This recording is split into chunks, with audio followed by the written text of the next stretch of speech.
Fala aí, moçada, tudo bem?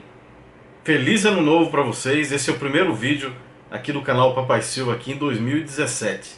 Pô, moçada, vocês lembram de um vídeo que eu fiz no ano passado, finalzinho do ano passado, sobre o chupa-chupa de colares? Vou colocar o link aqui em cima nos cards aqui para vocês. Foi um vídeo muito legal, deu uma repercussão boa e foi sobre um caso de extraterrestres que apareceram lá na região amazônica, próximo a Belém, na cidade de Colares. E nesse vídeo eu falei que ia colocar um outro vídeo sobre casos similares, sobre o caso de UFOs ou OVNIs aqui no Brasil. Só que esse caso foi o caso mais incrível que já aconteceu no Brasil de aparecimento de OVNI. Tá? Aconteceu aqui na região do Vale do Paraíba em 19 de maio de 1986. O que acontecia? Só para dar uma introdução para vocês, depois eu vou colocar um pouquinho de alguns vídeos aqui. Então o coronel Osiris Silva estava voltando de Brasília nessa noite. Estava ele e o comandante Assir, da Embraer.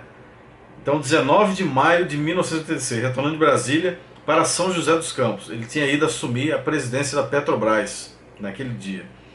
E ao retornar para São José, perto do aeroporto de São José, o controlador de tráfego da Torre de São José pediu que ele confirmasse visualmente um tráfego que estava nas imediações do aeroporto de São José, um plot no radar, e esse plot no radar ele era não identificado, então era um objeto voador não identificado.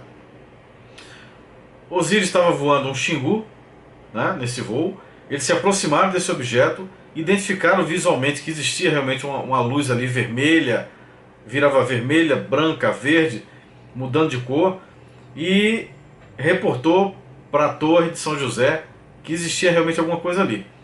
Tentou perseguir esse objeto voador, porém ele se afastou em velocidade altíssima.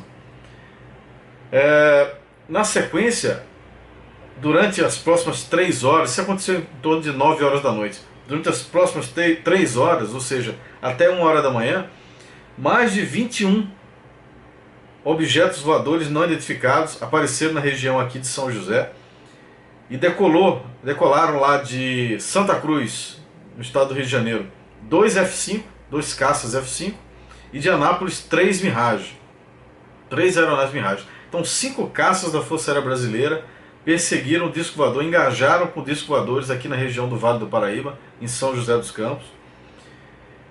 E ao engajar com esses discos voadores, eles conseguiram realmente identificar que havia ali objetos luminosos voando, emitindo luzes alternando as cores, de vermelho, de branco, de verde. Eram identificados no radar tanto de bordo dos aviões quanto também de terra, ou seja, eram objetos reais que tinham massa, não era só uma luz que aparecia, então era um objeto que emitia luz. E se aproximaram, os caças se aproximaram desses objetos luminosos, identificaram que havia ali realmente alguma coisa emitindo luz. E o mais incrível, esses objetos apresentavam um certo padrão de inteligência. Não voavam a esmo, eles voavam às vezes em formação, às vezes em formação alinhado, às vezes em formação em cunha, porém fugindo das aeronaves. Em alguns momentos se aproximavam e engajavam as aeronaves brasileiras, aeronaves militares brasileiras. Então esse caso ficou conhecido como a noite oficial dos OVNIs do Brasil. Por que oficial? Porque a Força Aérea Brasileira identificou que haviam objetos voadores não identificados voando aqui na região do Vale do Paraíba. Oficial porque foi realmente assumido pela Força Aérea Brasileira que que houve esse caso. Tá? Não foi ignorado como a maioria dos casos mundo afora. No dia seguinte, o próprio ministro da Aeronáutica se reuniu em Brasília com os pilotos que fizeram parte daquela operação naquela noite, dia 19, e que engajaram os OVNIs aqui na região de São José dos Campos, e deram entrevista falando que eles não sabiam identificar o que era, mas que havia alguma coisa ali, havia. Incrível, né? Acho que na história da humanidade, todas as forças aéreas, forças armadas e outros governos mundo afora, nunca houve um caso em que um governo, seja uma força armada, força aérea brasileira, veio dar uma entrevista e falar que realmente viu alguma coisa não identificada voando. E essas coisas, esses 21 objetos, ficaram voando até 2, 3 horas da manhã, da madrugada do dia 19 para o dia 20 de maio de 86, e com o engajamento dos caças, que inclusive chegaram a entrar no estado armado, vocês ligaram os armamentos, eles vieram armados, né, para poder engajar realmente se houvesse um combate, e esses objetos fugiram para o mar, para aqui para a região, primeiro na Serra do Mar, indo em direção a São Sebastião, depois fugiram o mar adentro. E o mais incrível, que esses objetos conseguiam engajar até Mach 15, 15 vezes a velocidade do som, alguma coisa em torno de 15 mil, 16 mil quilômetros por hora. Ou seja, não havia tecnologia naquela época, ainda não há hoje em dia, se fosse uma aeronave espiã de outro país, etc., um drone e tal. Não havia tecnologia, ainda não há, de aeronaves para atingir tal velocidade. Conseguiam sair de 0 a Mach 15 em poucos segundos, ou seja, acelerações que o corpo humano não consegue aguentar. Vou colocar alguns trechos para vocês aí, de entrevistas, reportagens que aconteceu nessa época, e eu vou comentando aí, tá bom? Vamos lá. Esta semana, altas autoridades militares do Brasil admitiram publicamente pela primeira vez ter visto objetos voadores não identificados, os OVNIs. O próprio ministro da Aeronáutica, Brigadeiro Moreira Lima, deu entrevista para informar que pilotos das bases de Santa Cruz, no Rio de Janeiro, e de Anápolis, em Goiás, chegaram até a perseguir e a ser perseguidos pelos objetos voadores não identificados na região de São José dos Campos, sobre o Vale do Paraíba, e trechos do estado do Rio de Janeiro. Eram 21 OVNIs, segundo os militares, que ficaram mais de 3 horas sobrevoando o território brasileiro na noite de segunda e madrugada de terça-feira. Toda vez que é detectado algum objeto não identificado, evidentemente há um processo bastante eficiente de verificar. O que ocorreu foi que os radares detectaram vários objetos não identificados. Então, como vocês podem ver, em torno de 20 horas e 30 minutos, apareceu um plot no radar da Torre de São José dos Campos. Um plot é um alvo, e a Torre de São José pediu que um Xingu, pilotado por Osiris Silva e o comandante Assir, fizesse a identificação visual desse plot que eles estavam vendo no radar de São José. E eles se aproximaram e realmente viram uma luz naquela região. Eu vi um objeto luminoso no espaço, parecia um astro normal. Eu voei na direção dele e após 5, 6 minutos de voo, fiquei com a impressão de que ele começou a esmaecer. Naquela noite, por volta das 9h14, o controle de tráfego em São Paulo detectou mais 4 objetos voadores naquela região de São José dos Campos.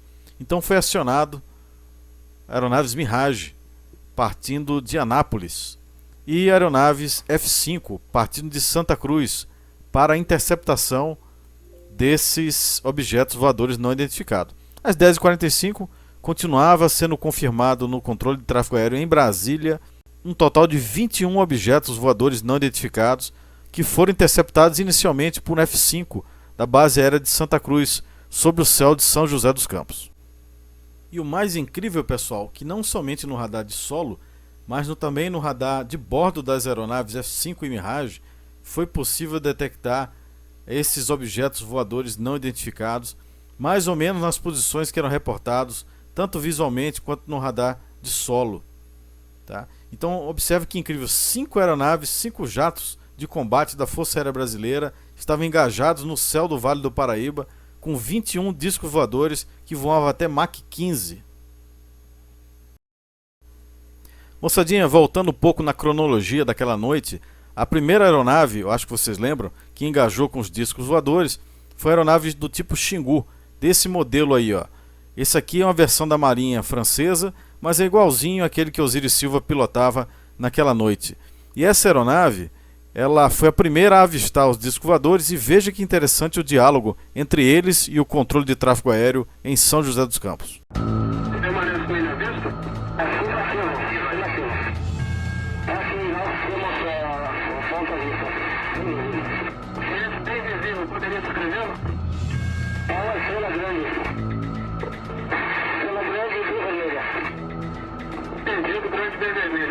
Controle de São Paulo será alertado. E nesse momento o controle de São José avisa o controle de São Paulo que o Xingu está perseguindo o OVNI. Positivo. Ele está perseguindo o troço. Está perseguindo o troço? Tá indo atrás. Sério, tá indo. Controle. Tá vendo? Então, pessoal, vou colocar agora uma comunicação real, uma gravação da época da comunicação entre o F-5, que foi o primeiro a interceptar um OVNI aqui na região de São José dos Campos, e o controle de defesa aérea. Essa gravação, como eu falei, é uma gravação real, fornecida pela Força Aérea Brasileira, tá? Se tornou público, ela está na internet, aí vocês podem procurar. E essa aeronave era o Jambok 17, o Jambok 17. Vamos aí acompanhar a comunicação dela com o controle de defesa aérea. Ok, aparentemente eu tenho um contato visual, ok? De 2 para 1 hora, um pouco alto, ok? Estamos em rumo aparentemente perpendicular um com o outro. Afirmativo, é um objeto, ok? Não tem condição de definir se é um avião ou se é o tipo de objeto. Armamento ligado. Ok, aparentemente o objeto está evoluindo, ok? De um lado para o outro e não está havendo muita razão de aproximação, não. E está ascendendo no momento. Eu estou cruzando o nível 210 e anteriormente ele estava com o mesmo nível que eu no nível 170. Ok, ele fez mais uma evolução no sentido vertical, capa? Ok, o Rojão, há pouco, ele tirou a fixação do objeto e para ver se tem algum problema de fixação, ok? E observou a coloração do objeto vermelha, ok, piscando luz vermelha, verde e branco, capa? Essas 3 colorações ficaram bem definidas. Ok, eu estou informando que aparentemente não deve ser uma aeronave, ok, um avião, devido à performance dele no que diz respeito à velocidade, ok? E também pelo local que ele está voando, ok? Confirma se entendeu. Capa, se fosse, por um acaso, um avião de nacionalidade estrangeira, ok? Não estaria dando soco por aqui. Deveria haver outros contatos com reabastecimento ou algo parecido. Pessoal, e a conclusão da Força Aérea Brasileira foi emitida em um relatório por escrito. E eu trouxe aqui para vocês a parte que eu considero mais importante. Então a Força Aérea fala: alguns pontos que podemos citar são os fenômenos que apresentaram certas características constantes, a saber, produção de ecos radar, não só no sistema de defesa aérea, como nos radares de bordo dos interceptadores, observado pelos pilotos. Variação de velocidade de voo subsônico até supersônico, bem como manutenção de voo pairado. Então esses objetos podiam manter o voo pairado a 0 de velocidade e podiam variar essa velocidade até o voo supersônico. Variação de altitudes abaixo de 5.000 pés até acima de 40.000 pés. Emissão de luminosidade nas cores branca, verde, vermelho e outras vezes não apresentando indicação luminosa. Capacidade de aceleração e desaceleração de modo brusco. Capacidade de efetuar curva com raios constantes, bem como com raios indefinidos. Como conclusão dos fatos constantes observados em quase todas as apresentações, este comando é do parecer que os fenômenos são sólidos, ou seja, aqueles objetos eram reais, eram sólidos, e refletiam, de certa forma, inteligência, pela capacidade de acompanhar e manter distância dos observadores, como também manter voo em formação, não forçosamente tripulados. Então ele falava aqui que esses objetos tinham massa, ou seja, eram reais, eram detectados pelo radar, e também esses objetos davam sinais de inteligência, porque eles tinham capacidade de fazer voo em formação e também, às vezes, fazer voo fugindo das aeronaves que estavam perseguindo eles. Veja que negócio interessante, isso aqui é um relatório oficial da Força Aérea Brasileira, emitido naquele ano de 1986, se tornou público recentemente. Então foi isso aí, moçadinha, espero que tenham gostado do vídeo. Deixem um like aí para incentivar o Papai Silva a fazer mais vídeos para vocês. Coloque aqui embaixo nos comentários alguns temas que vocês gostariam que eu comentasse, que eu fizesse vídeos sobre esse tema. Peço também que se inscreva no canal, tanto no meu quanto da Júlia Silva também. Júlia Silva e Júlia Silva TV, são os dois canais dela. E o meu, Papai Silva, que vocês estão assistindo agora. Espero que tenham gostado. Um abraço para vocês. Até o próximo vídeo.